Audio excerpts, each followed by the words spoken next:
라임과 옵티머스 펀드 부실 운용 사태가 정관계 로비 의혹으로 번지면서 정치권의 새로운 뇌관이 될지 주목되고 있습니다. 오늘 정무위와 법사위 국정감사에서 야당은 관련 의혹을 집중 제기할 것으로 보이는데 여당은 검찰 수사를 지켜보자며 맞설 것으로 보입니다. 김대근 기자입니다. 1조 2천억 원대 펀드 자금을 부실 채권 인수와 펀드 돌려막기 등에 사용해 막대한 피해를 입힌 옵티머스 펀드 사기 사건. 최근 정부와 여당 관계자들이 이 펀드로 수익을 올리고 운영 과정에도 관여했다는 내부 문건이 공개되면서 정관계 로비 의혹 사건으로 번지는 모양새입니다. 특히 내부 문건에 지난 5월 검찰총장 출신인 최동욱 당시 옵티머스 고문이 이재명 경기지사를 만나 물류단지 사업 인허가에 대해 물었다는 내용이 적혀 있어 논란이 됐습니다.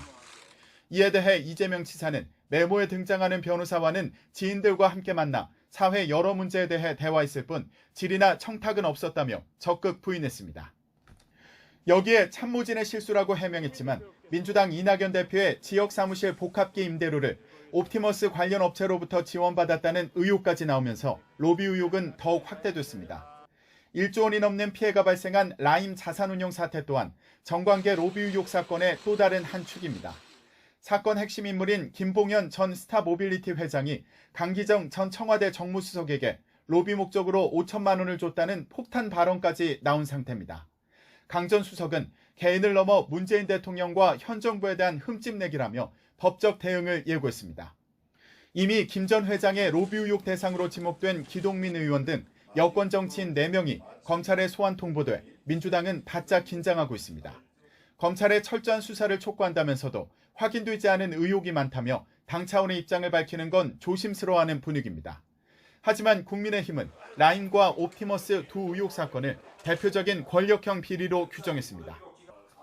해당 수사팀이 관련 의혹을 일찌감치 파악하고도 윤석열 검찰총장에게 제대로 보고조차 하지 않았다며 전형적인 부실 수사라고 지적했습니다.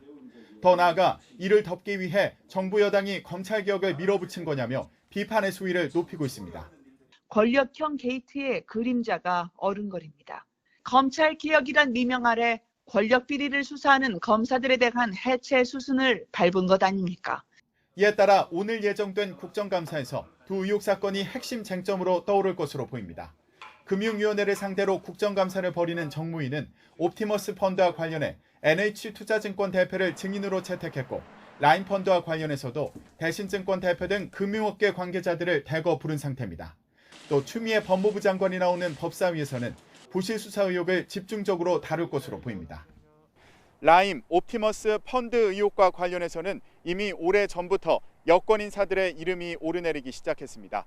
이번 사건이 여권발 정치권 뇌관이 될 거라는 전망도 조심스럽게 나오고 있습니다. YTN 김대근입니다.